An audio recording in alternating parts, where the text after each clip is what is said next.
माला सुधा कुंभ विबोध मुद्रा विद्याविराजत् करवारिजाताम् अपार कारुण्य सुधाम्बुराशिं श्री शारदाम्बां प्रणतोऽस्मि नित्यम् शङ्कारूपेण मर्चित्तं पङ्कीकृतमबोध्यया किङ्करीयस्य सामाया शङ्कराचार्यमहाश्रये प्रह्लादवरदो देवो योऽनुसम्मः परो हरिः सोमोपासकं नित्यं तं नृसिंह गुरुं भजे श्री सच्चिदानंद शिवाभिनव्यनृसिंह भारत्यपितान् यतीन्द्रान् विद्यानिधीन् मन्त्रनिधीन् सदात्मनिष्ठान् भजे मानव शम्भुरूपान् सदात्मध्याननिरतं विषयेभ्यः परान्मुखं नौमि शास्त्रेषु निष्णातं चन्द्रशेखरभारतीं विवेकिनं महाप्रज्ञं धैर्योदारक्षमानिधिं सदा विनवपूर्वं तं विद्यातीर्थगुरुं भजे अज्ञानां जाह्नवीतीर्थं विद्यातीर्थं विवेकिनां सर्वेषां सुखतं तीर्थं भारतीतीर्थमाश्रये विद्याविनयसम्पन्नं वीतरागं विवेकिनं वन्दे वेदान्ततत्त्वज्ञं विदुशेखरभारती.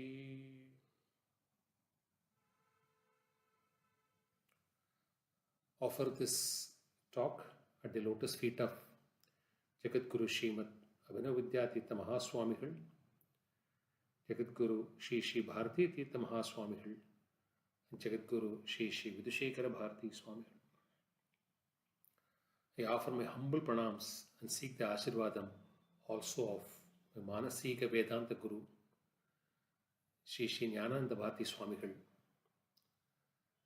And the second talk in connection with the Jayanti celebrations of 2022 is being rendered today from his own text, Rambles in the Ramayana. Yesterday we had the chance to examine one critical question: why somebody should read this epic. That was the only question we addressed yesterday.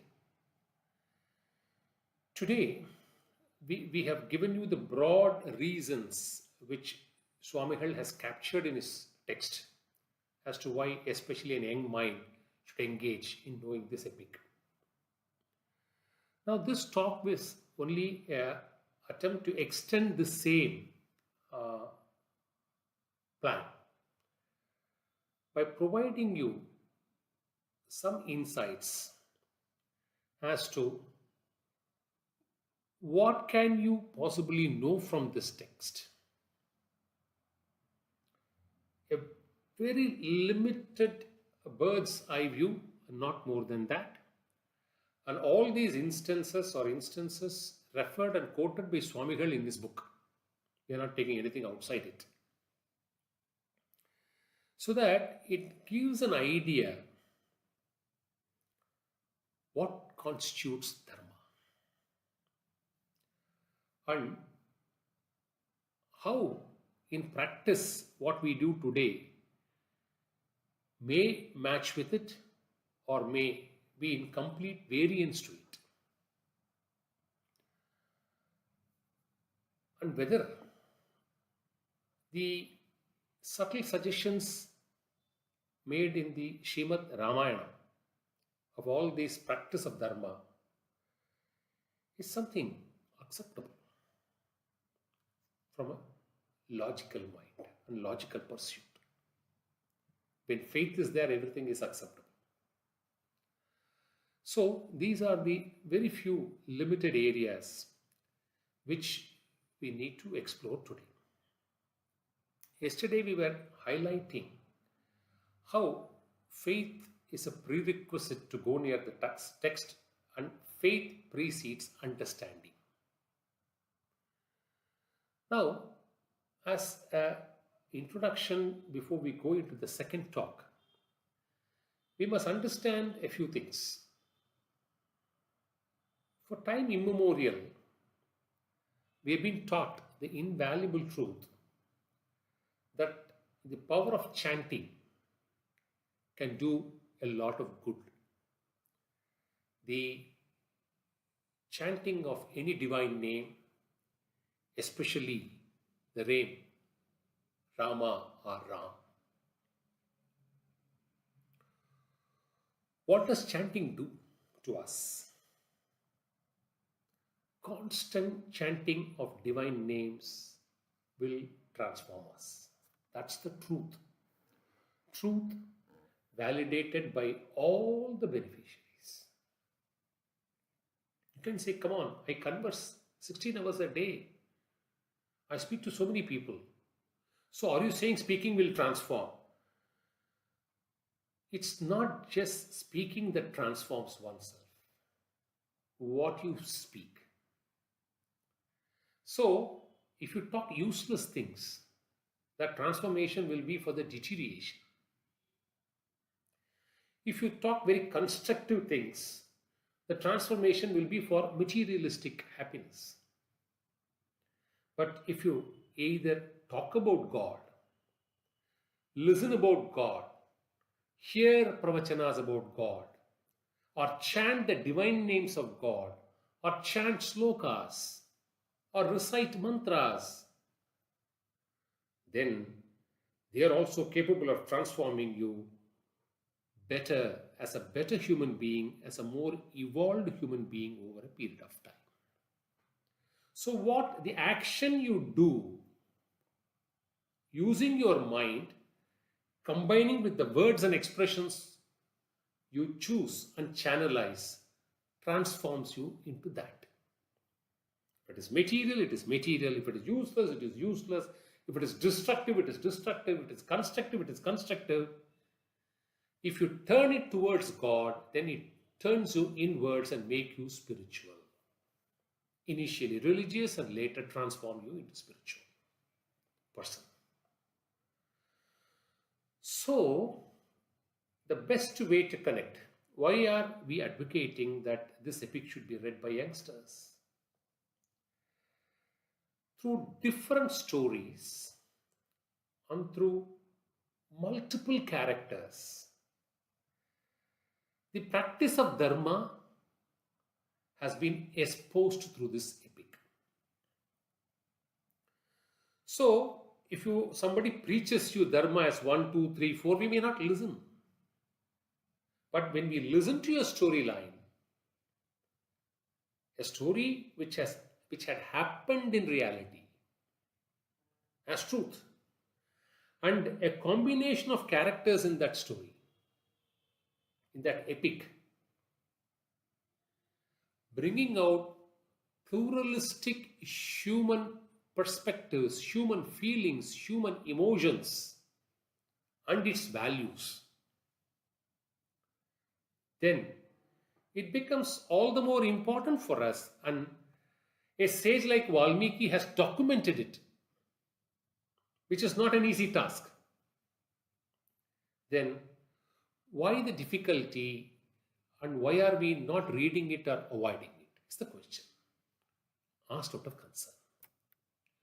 So with this background, let's see a few things about the character of Rama in the Srimad Ramayana. You can't define Rama nor his character. It is voluminous. So we'll take one set of examples, one of his rich characters. And what is that? See, in the entire Srimad Ramayana, the epic not only demonstrates that Bhagavan Sri Rama was a practitioner of dharma.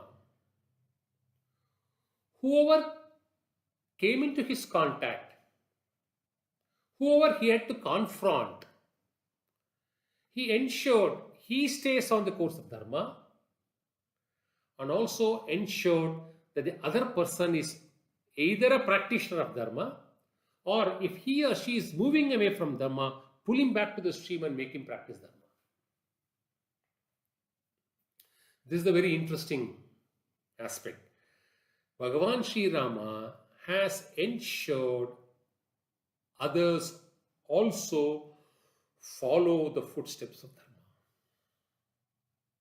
Now, do you have such any evidence to demonstrate or support this point? And Swamigal brings out in his book Rambles in the Ramayana the following examples. A cluster of characters he puts together in just 3 paragraphs. Dasharatha, Kaushalya, Vasishta, Sumantra, Japali, and of course, Janaka.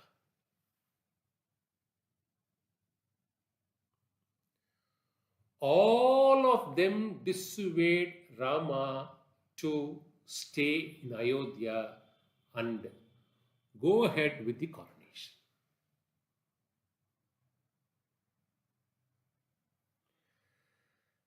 Dasharatha pleads to Bhagavan Sri Rama, you discard my command, ignore it, and stay in Ayodhya. Kaushalya pleads, if you are going to forest by way of an exile, I will follow you. You please take me also to the forest. Vasishta Maharishi says, as a spiritual perceptor, try to dissuade Rama from obeying the commands of Dasharatha, spiritual teacher. In contrast, Japali, a rank materialist, gave so many rational, logical reasons why Rama should disobey Dasharatha. Sumantra said, I will also follow suit with you. Let me also come into the forest. And when Janaka attempted to get into it, Rama had to remind him it's something between he and his father.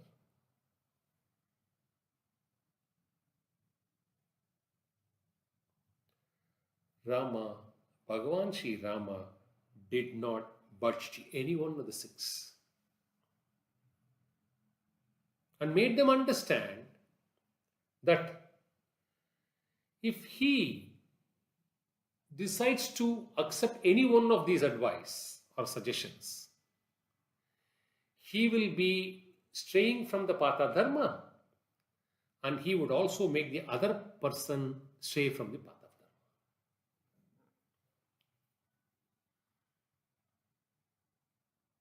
When there is a command by the king,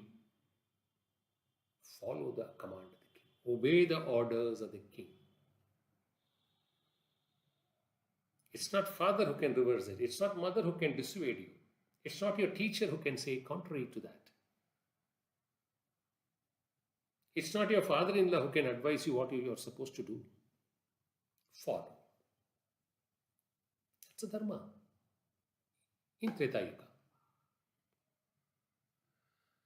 And ensured the rest does not fail in practice of their dharma. And what did he do?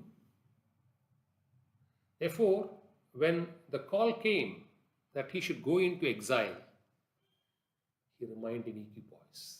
Absolute ease. Rama, Bhagavan Sri Rama, before hearing the news, and Bhagavan Sri Rama, after hearing the orders, remained just the same Bhagavan Sri Rama.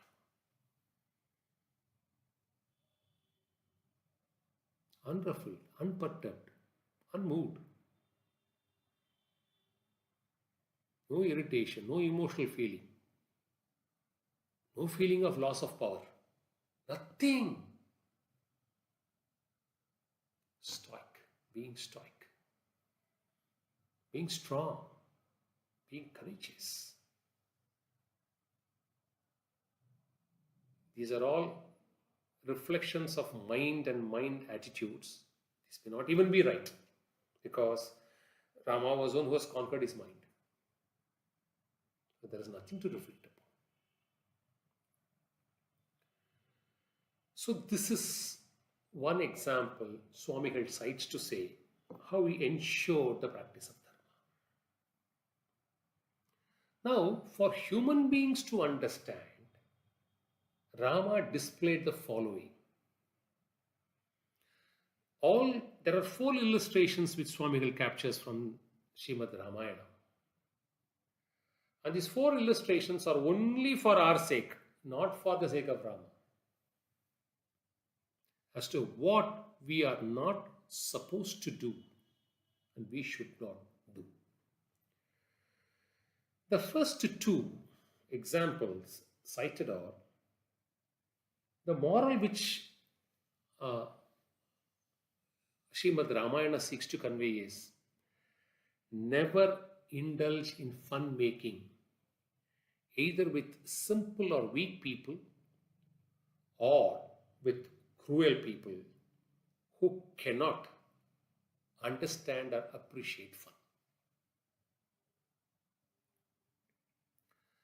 The first example Swamigal cites is the case of the sage Trijata, who lives in grinding poverty, and his wife prompts him to go to Bhagavan Sri Rama, saying that he is going into exile and he is offering lot of dana to everyone. Go and ask him.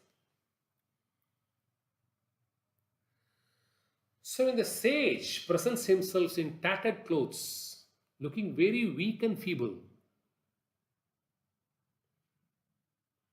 Rama made a joke of him, just for us to understand. Please mark that very carefully. He said, all right, take your stick and see how powerful you can throw. And whatever distance it covers, those holy cows will all be yours. So the sage thought this is a great opportunity. So tying his tattered toes in tight, picking up whatever strength is left out in him, with great courage and energy, he flung the stick and it went far and high, to the amazement of Bhagavan Sri Rama. And Rama immediately issued the commands that whatever is covered, let it all be driven to his holy cows be driven to his house. It all belongs to him. The message that is sought to be conveyed to us is, what is wrong? Just made of fun. It's which in 2022 we will say all that. Nothing wrong here. He has finally fulfilled his promise.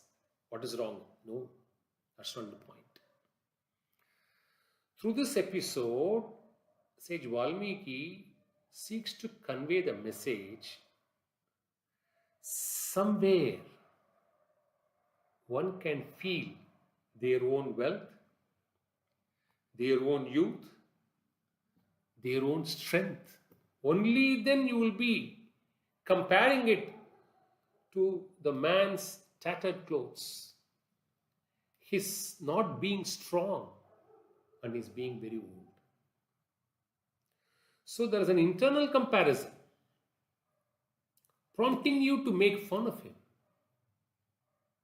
which as human beings we should definitely avoid. And the next example was the case of Shurpanakha, when Bhagavan Sri Rama said he's married and he can go to Lakshmana, whose wife stays in Ayodhya. And it led to a ruckus ultimately. So, when somebody is weak and somebody is cruel, then do not try to play jokes with them. There are two episodes which Swamigal culls out from Srimad Ramayana when Rama showed his anger. And both these illustrations are only to demonstrate to us in guiding us in the path of Dharma. Nothing else. Only to guide us. The first instance was when Rama was in great or deep grief over the loss of Sita. It's a human feeling which is exhibited. So he went to a point of no return, that he made a statement as though he'll be threatening the devas of all the three worlds. He will destroy all the three worlds, including the Devalokam, if Sita is not restored back to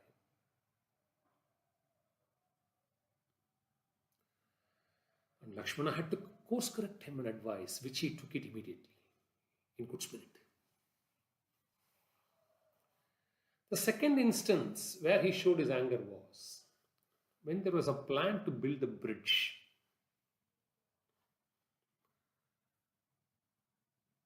There was an opinion expressed that the best option would be to build a bridge over the sea.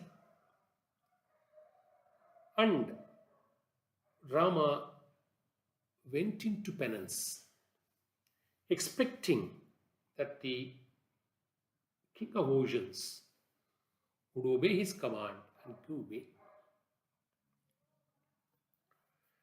After 3 days, it didn't work, and he expressed his anger.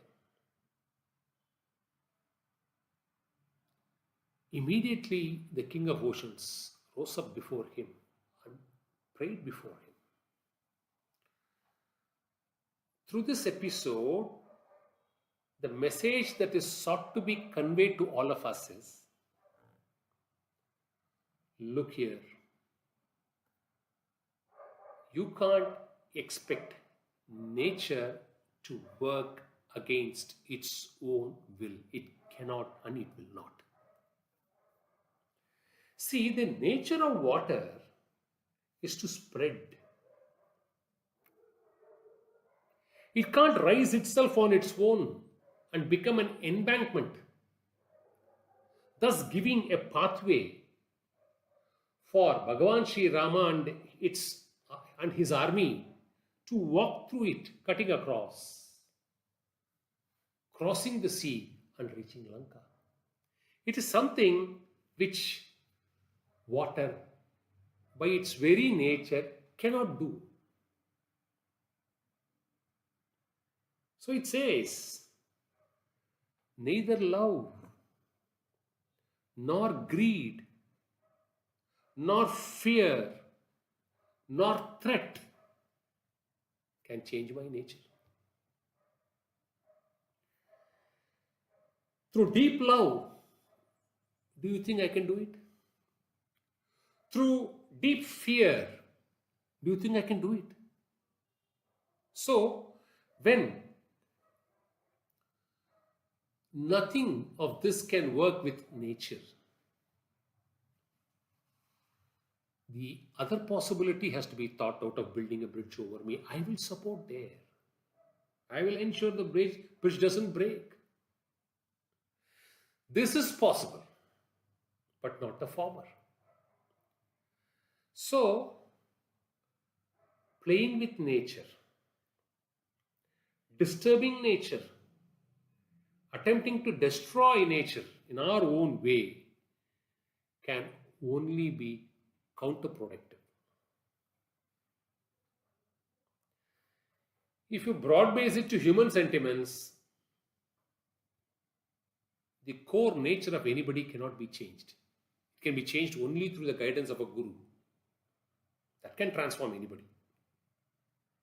A stone-hearted into a soft heart. Guru's divine power can change that. But in an ordinary perspective,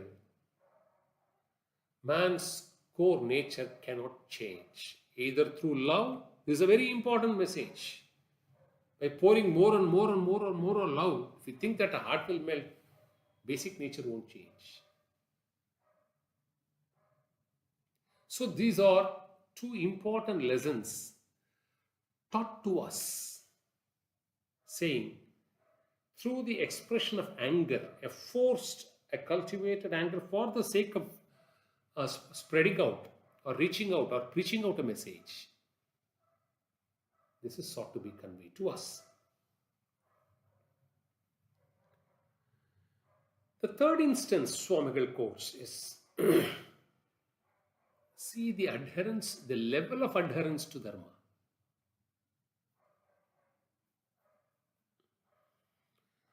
When Lakshmana points out at some stage, see, you have already promised me to take you to the forest. Rama does not dispute this statement. So a question arises for us. A, When did Lakshmana make that prayer? B. When did Bhagavan Sri Rama approve that prayer? Neither of them happened.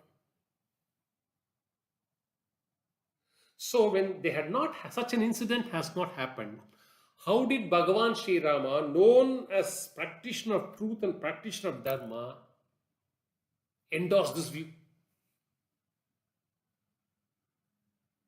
Why did Bhagavan Sri Rama keep quiet?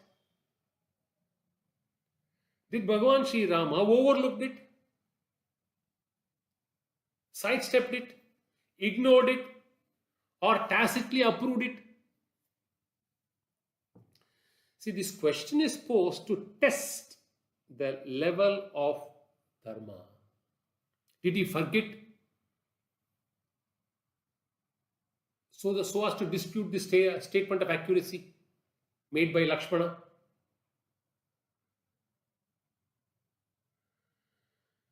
Now Swamigal culls out certain verses authored by sage Valmiki as seen and heard, and see how this conveys the message to Lakshmana.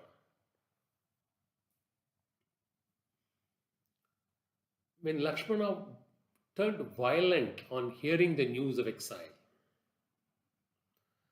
and even offered an idea of coronating Rama against the wish of King Dasharatha, come what may, then overcoming all obstacles, don't worry about it, I'll get it done. Bhagavan Sri Rama conveys a lot of things to Lakshmana, and in the course of conveying, Bhagavan Sri Rama also said, you also act as I do, and abandon forthwith the effort for coronation. Do as I do is a statement by Bhagavan Sri Rama to Lakshmana. Now, the second instance cited by Swamigal is when Bhagavan Sri Rama goes and seeks blessings from his mother Kaushalya. Rama uses the expression us, please bless all of us. And all of us know in Devanagari, unlike in English where you have only singular and plural, Devanagari has singular, dual and plural. So when it is singular, we use the expression I. When it is dual, we use the expression we.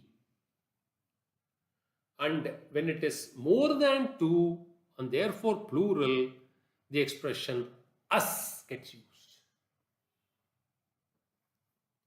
So the expression employed by Bhagavan Sri Rama while seeking the blessing is not we. It is not I. It is us. Which means it has to be more than two. And obviously it can't be Kaushalya because it is with whom he is seeking the blessing. And therefore there is a possibility to construe that Rama did possibly conceive Lakshmana accompanying him. The third instance. As Bhagavan Sri Rama was issuing instructions and advice and guidance to everybody starting from Mata Sita. To everybody around him. But he chose not to issue any instructions to Lakshmana. So there's a third factor which weighs in Lakshmana assuming the fact that he may possibly accompany Bhagavan Sri Rama to the forest. And finally, the entire Ramayana captures both the brothers and Lakshmana especially as an alter ego of Bhagavan Sri Rama in many places. As his second life breath.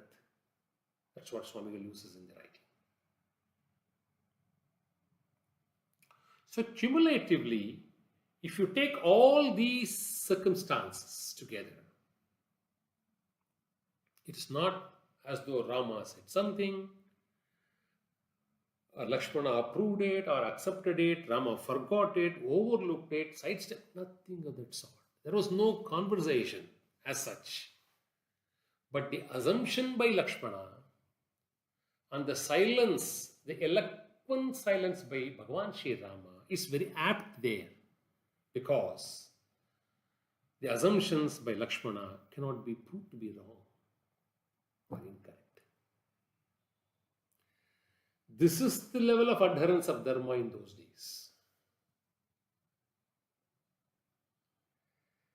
In fact, two piquant situations which Swami calls out for us to understand.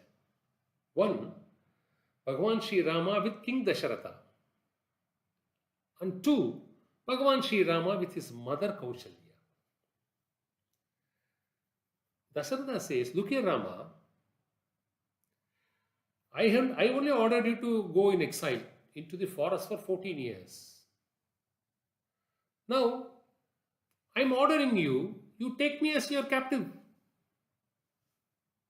This is also an order, a command by the king. So, if you have to obey the former command, go to forest, you should also obey the subsequent command, which is later in time, saying you should hold me as a captive and should get coronated. Rama declines and says, I will obey the former and I need not obey the later. Why? Swamigal explains. Former was a command in exercise of a boon by Kaikeyi, which he validated and promised and said, it shall be done. So it's a command arising out of a particular situation. Whereas the second command is just a matter of convenience arising out of his personal feelings. It simply wants to nullify his earlier command, not Dharma. And therefore need not be obeyed. Out of the two, the former needs to be obeyed and not the later. This also happens with Kaushalya. When Mother Kaushalya says, look here, your father has issued a command that you should go to forest. I issue a command, you don't go to forest.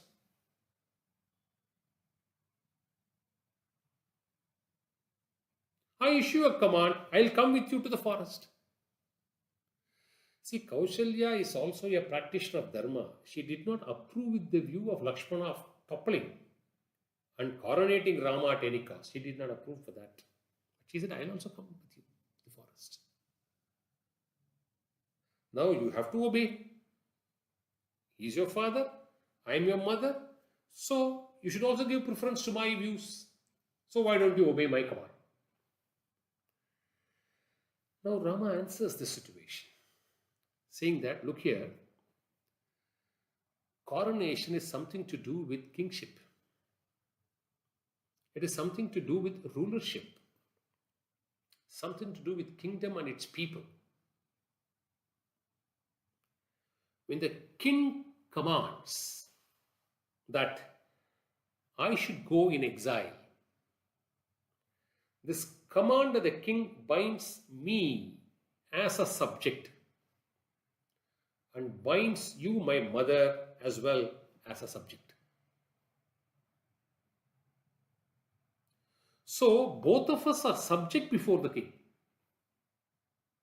So a subject exercising a contrary will to the will of the king need not materialize, need not be adhered to, and that is not Dharma.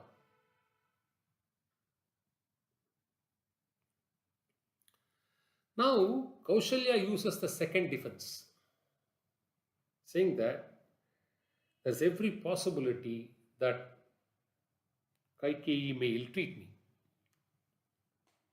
So take me to the forest. Rama says, It's an inviolable law that the mother should stay with the father, notwithstanding how congenial or uncongenial the relationship is with the rest. That's dharma. So don't leave your husband and come with me. That's not dharma. Now, interestingly, when Dasharatha departs, all the three mothers, Kaushalya, Kaikeyi, and Sumitra, go to the forest along with Bharata to meet Rama. And Srimad Ramayana records very evidently Kausalya remained a silent witness to the whole conversation between Bharata and Rama.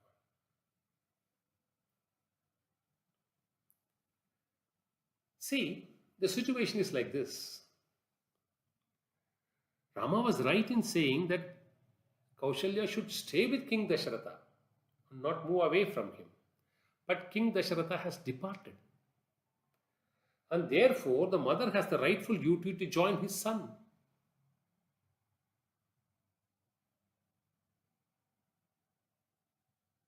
Why didn't she make that request? The counter question, Rama was right in requesting Kaushalya to stay back when King Dasharatha was alive. Now that he is not alive, it's the duty of the son to maintain the mother. And why did he not request his mother to join him? So, have both strayed away from Dharma? That's the question. Now there is a beautiful discussion in this stage, at this stage. See, the reason why Kaikeyi wanted Bharata to be crowned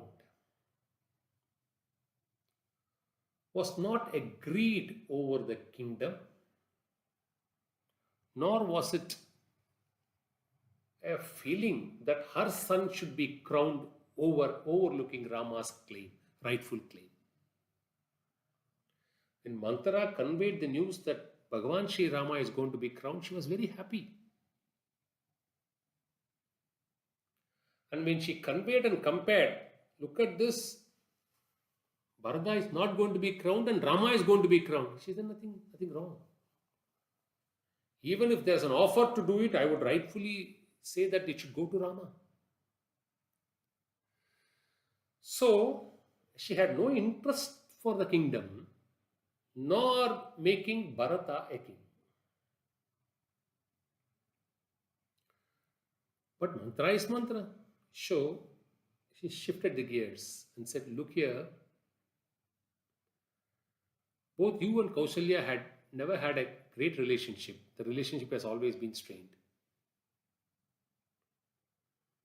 Now, if Rama becomes the king, there will be an ascendancy of power in her hands. Are you prepared to undergo that suffering in her hands? And the table turns there. Kaikeyi decides to exercise the two boons. And this was the same feeling Kausalya also expressed to Bhagavan Sri Rama. Don't leave me here. Because if Bharata becomes a king, I'm not sure how properly will I be treated by Kaikeyi. For which Bhagavan Sri Rama said, congenial or uncongenial, you have to stay with your husband.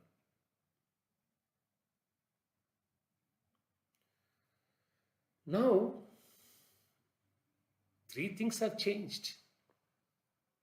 Bharata did not take the kingship. Dasharatha departed. And Kaikeyi is repenting for her mistake. All the three are happening simultaneously.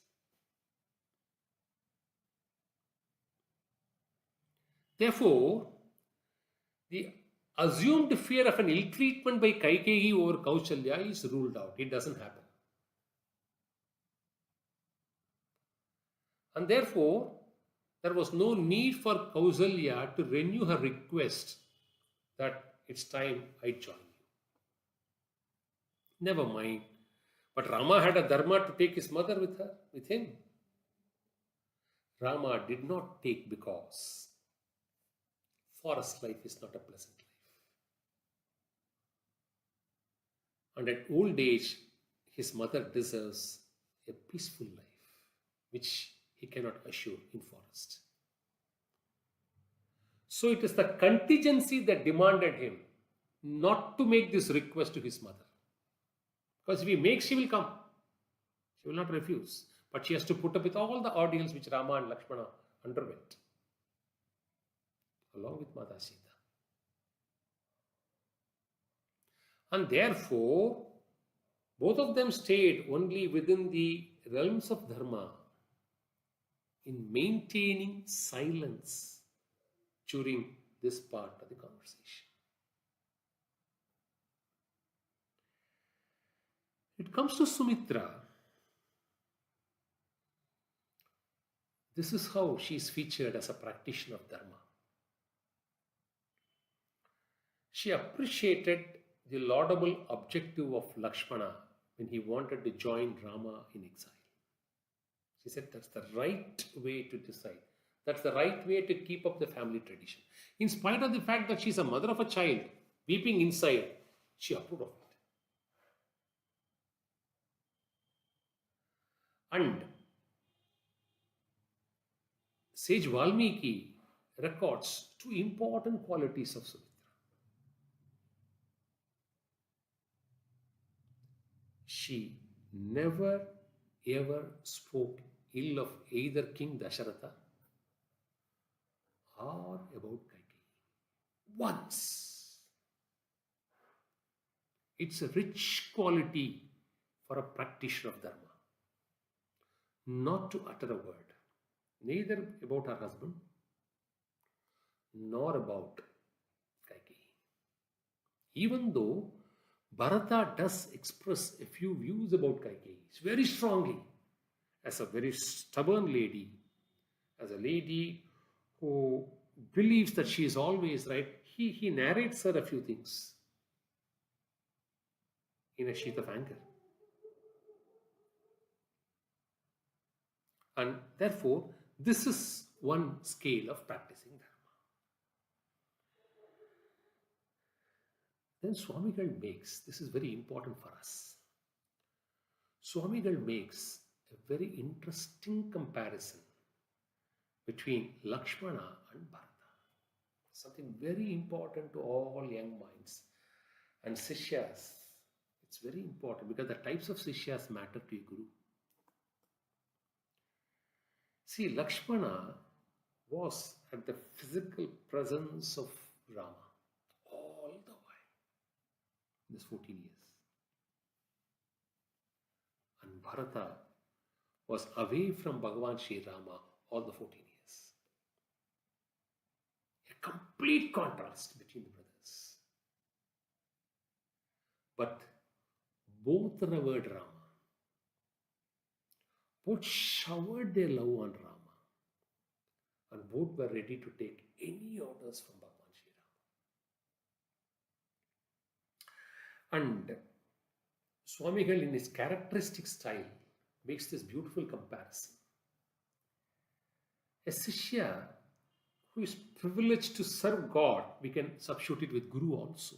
Physically, being in the presence of the Guru, physically serving the Guru to his needs, to his requests, to his commands, and making him happy all the while. It's blessed. Very few people are able to do that. The fewest. Many Sishyas are far far away from God or their gurus, like Bharata. But that's the dharma which is preached. That does not disentitle either Bharata or Sishyas like us who are far away from our gurus physically. We can't be in Shingeri whenever we want, even though all of us would like to be spending more time in the august and divine presence of our Guru. It doesn't happen to many of us. Nevertheless, you can do as much, if not more, than the Sishyas who serve the Guru physically. This contrast is a beautiful contrast in Srimad Ramayana. Anyone can become a bhakta from anywhere. No, it doesn't matter. It just doesn't matter. See the toil Bharata had. See his lifestyle. He was ready to forego everything in life for the sake of Bhagavan Sri Rama. Slept on a chill floor. Took bath in chill waters before daybreak. Followed a strict regime. Ready to do penance. Ready to offer any sacrifice that is mandated upon him. And lost his self and surrendered himself and the entire kingdom to the holy Padukas of Bhagavan Sri Rama. See, celebrating the holy sandals or holy Padukas started from Bharata. He is the first Shishya to do this. For all of us to follow. Worshipping the Padukas of God or Guru as God as Guru. That's the dharma taught to us through this epic. So, some are born and blessed to be like Lakshmana. Some are born and blessed like Bharata. It doesn't matter. And both loved Bhagavan Sri Rama with the same velocity. In fact, on occasions when Lakshmana did speak ill of Bharata, and when Bhagavan Sri Rama course corrected it, Lakshmana never repeated it after that. And he made a statement, looking at him from Chitrakuta, he said, he's bringing a big army to fight with you. Rama said, you are mistaken. You are sadly mistaken. He has no passion for the crown. And what did he do? On his Pattabhishekam, he first offered it to Lakshmana, proving the point that, look here, I can overlook and give it to you. Bharata is not going to mind. When Lakshmana declined, he made Bharata the crown prince.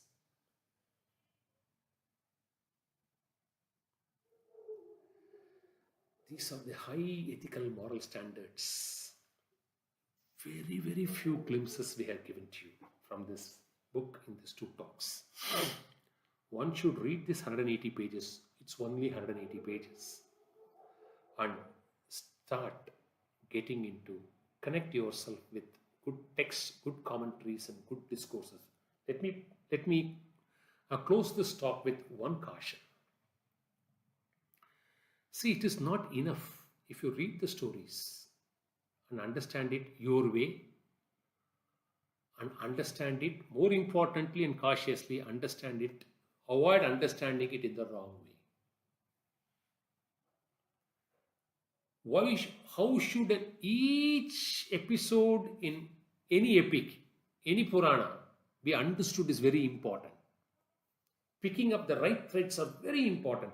See, Jyeshta Mahasannidhana, in his various discourses, had cited about all the three avatars and how people misread and misjudge them. May it be Parashurama, may it be Bhagavan Sri Rama, or may it be Bhagavan Sri Krishna. How popular meaning is incorrect understanding. He cites three solid examples. I will leave it there for all of you to understand These are guidance by our Jyeshta Mahasannidhan. Let's start from Parashurama. See, when Jamadagni wanted to punish his wife, who is none other than Parashurama's mother, and there are 4 brothers together, 5 children to them, Jamadagni ordered that their mother should be killed. So the first 4 disobeyed the order of the father, Jamadagni. So he issued a curse and they turned into stones. When the turn of Parashurama came, which was last, Jamadagni issued the same direction, kill your mother. Without hesitating even for a moment, Parashurama killed his mother. Up to this, storytellers tell about the story. And most of them stop there and engage into a debate. Someone who kills his mother, how can he be worshipped as God? Why should he be worshipped as God? Is he God? So inhuman act to kill one's own mother. That is not the moral that is preached in that story. You must hear what happened after that. When Parashurama executed this order of his father and killed his mother, Jamadagni expressed, I'm happy you obeyed my command. Now ask for any boon, I'll grant you. Parashurama places 3 requests. Request number 1, restore the life of my mother. She's back. Request number 2, as a father, you should not have any, whatever you had done now should not be in your memory. So it's not stored in the memory, it's lost. Jamadagni doesn't know what has happened.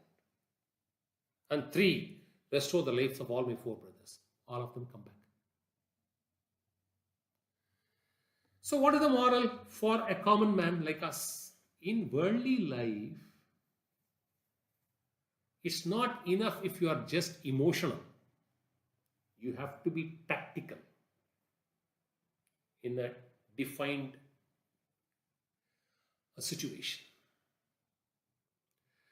Had Bhagavan Parashurama followed suit as what the other 4 did, he would have also turned into a stone through the curse of Jamadagni. And Jamadagni with the sheath of anger would have killed his wife. So mother would have been lost, all the 5 would have turned into stone, and Jamadagni would have remained vanquishing his anger. What happened? Even though she was killed, tactfully, King Bhagavan Parashurama could get back her brothers and also Dinsense. Erased it from the memory of his father. So if you know this part of the story, logically, should we be emotional or should we be tactical? Think about it. So when it comes to Bhagavan Sri Rama, several episodes are cited by Jyeshta Mahasannidhan. He has referred to Ramayana extensively in various of his Anugraha Bhashana. I'll just cite one for the sake of time. The much debated Pattimandram is Valivadam. Whether Rama was right in shooting Vali from a hidden target. See, in Dandaga forest, Rama killed 14,000 Asuras in just one war. Do you think Rama is incapable of killing Vali straight? That's not the point. When Vali was dying, Vali declared, these are words of Vali. He asked Rama, look here, I am only a monkey. Did you kill me for my flesh? Did you kill me for my skin? Because both of them are not of use to you. Why did you kill? Therefore, a question is now posed to everybody. When Vali himself claims himself to be a Vanara, an animal, none of the Shastras say you should kill an animal or kill a bird in front of the animal or the bird. If you want to target a bird, you can target it from any direction. If you want to target a tiger, you can target the tiger from any direction. It's not that you should go and stand before the cheetah and then target it. Shastras do not prescribe so. When he claims himself to be an animal, how does it matter whether you attack him straight or you attack him from a hidden target? How does it matter? Is the question. To deprecate Bhagavan Sri Rama or talk ill of Rama, to say that Rama could have stayed in Dharma and keep debating on it, is something which all of us can avoid. It is people who believe in the practice of Dharma and people who want to progress through the path of Dharma. Don't think, see, this is the caution uttered. Don't bring these divine characters. They are gods incarnated in human forms. And merely because they are in human forms, don't bring them down as human beings and treat them like us. Measure them like us. And try to assess or judge based on our intellect, our mind, what they are capable. It's very unfortunate to do it. And the third is the famous Rasa Krida in Bhagavan Krishna's Bhagavatam. Preceding Rasa Krida, Bhagavan Shri Krishna says to Uddhava, look here Uddhava, see these gopis. They don't have jnana. They don't have yoga. They don't know the nuances of all the scriptures. But they all want to come and join with me. So what do I offer for them? For these people, I can only offer my premai, divine love. And therefore I offer it to them. Because they are incapacitated otherwise. But they have a longing to come and surrender to me. 2. Bhagavan Krishna danced with 16,000 women. What does it signify? Sakshat Brahman can be in the, is in the midst of every jiva, wherever they are, in whatever form they are. But whether that jiva has turned inward and showing its premai to Bhagavan is the question. Brahman exists in you, Brahman exists in me, in everybody else. Are we showing that? The gopi showed it.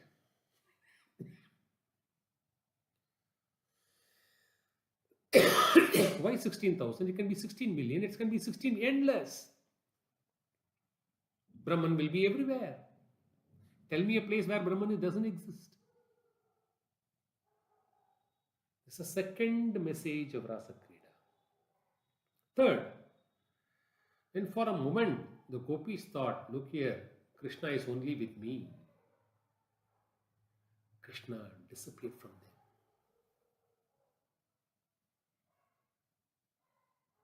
And was left with only one gopi who did not think at that moment. When she also thought about so, a little later, Krishna disappeared also from her. So the third message it conveys is, if you have I, the ego, if we have it still with us, God is not going to be permanently with us. In spite of the fact God is nothing but love. We don't have to know anything else. It's not easy to become a gopi.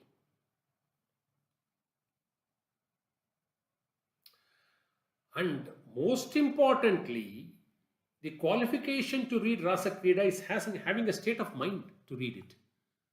And people who have karma, if they read it with bhakti, rasa kreda, your karma will get eliminated. It's a process to eradicate such carnal desires. This very rasa kreda is a medicine. It's an antidote, says Bhagavatam. But see how people portray it.